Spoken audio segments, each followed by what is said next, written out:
All right, let's talk about Housesitter, 1992 movie. I don't know how I missed this movie. It is so up my alley, it is not even funny. 92, I was like a sophomore in high school. I do not know why I missed a Goldie Hawn and Steve Martin movie. Hey, I have a question. Is Steve Martin good looking, ladies?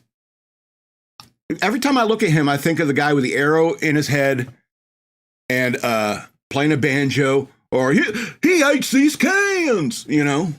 I see that goofball every time I look at him. But then he's in a romantic comedy, and then he has chicks like Goldie Hawn hooking up with him in the first act. And you're like, is that real? Are women attracted to him? I don't get that. I really don't. Anyway, in Housesitter, Steve Martin, he designs and builds a house for his girlfriend, wraps it in puts a big bow around it, and takes her out to this house, asks her to marry him. She says no. And that's the beginning of the movie. Later on, he meets this waitress, Goldie Hawn, and he like kind of catches her in a lie. And that's how she catches his eyes. Like, you were lying, you know? And so he ends up like talking to her and stuff like that. And she's not early 90s Goldie Hawn. She's still incredibly cute. And her character is quite cute, even though she's a pathological liar. All right. So it ends up with a one night stand. But the whole time he's sitting there talking about his house and this girlfriend and proposing to her and stuff like that. And so she gets this idea to go up to his house and in the small town that he lives in, and starts like living in his house, squatting in his house while he's not there, because she told her it's empty. I don't even know what to do with it. I feel like I don't know if I should sell it and so forth. So she goes up and squats in his house. And so she's broke, just a waitress who's a pathological liar. So she goes down to the corner store and sees somebody put something on their account. And so she goes, oh, I'm going to have them she knows this guy's name. So I'm going to have it put in on his account. And so she's in the store and buying stuff on his credit for the house. And she's getting like furniture, all sorts of stuff.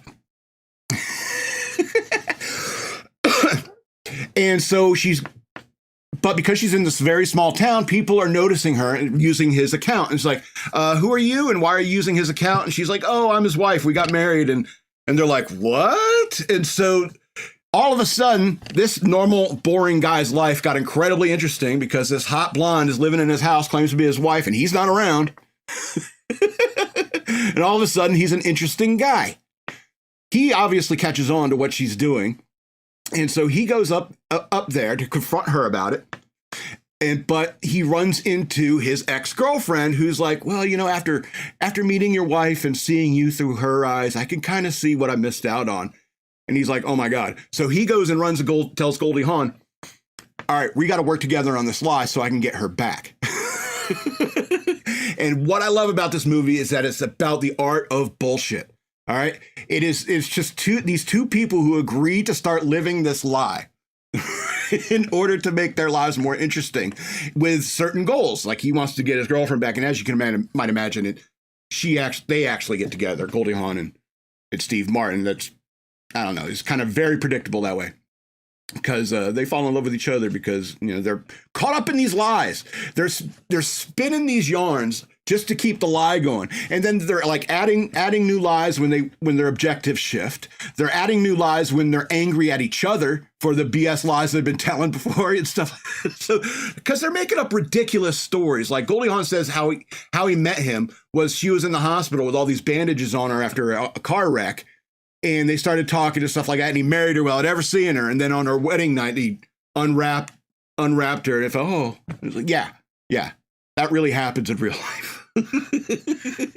It's like an episode of like a soap opera or a Twilight Zone episode, if you ask me. You know, it's bizarre. And so these yarns, these tall tales, they keep getting bigger and bigger and compounded. And they got to keep working with each other in order to like keep the lies straight.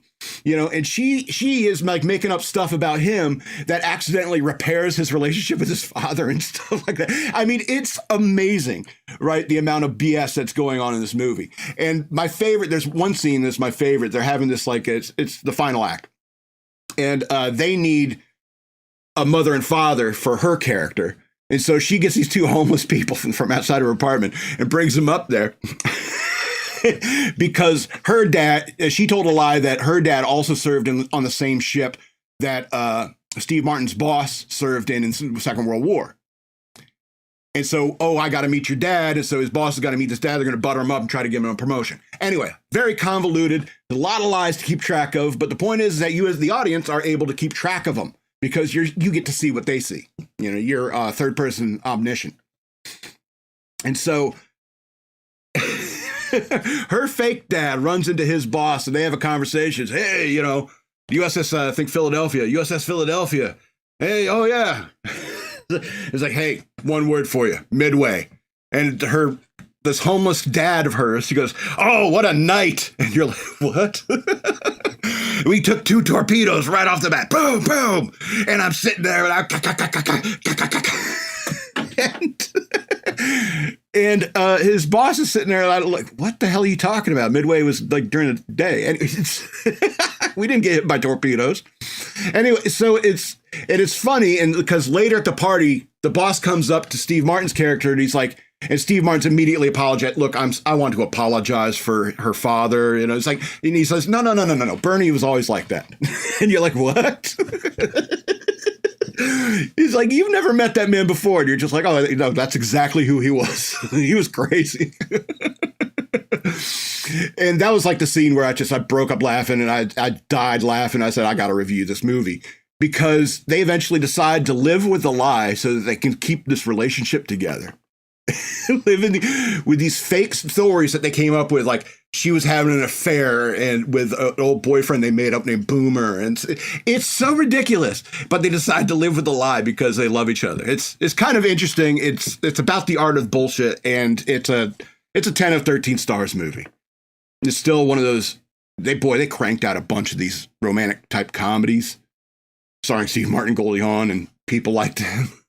Between like 85 and 95, just anyway, sometimes you can get lost in your tall tales, but that's what role-playing games are for. Don't do this stuff in real life.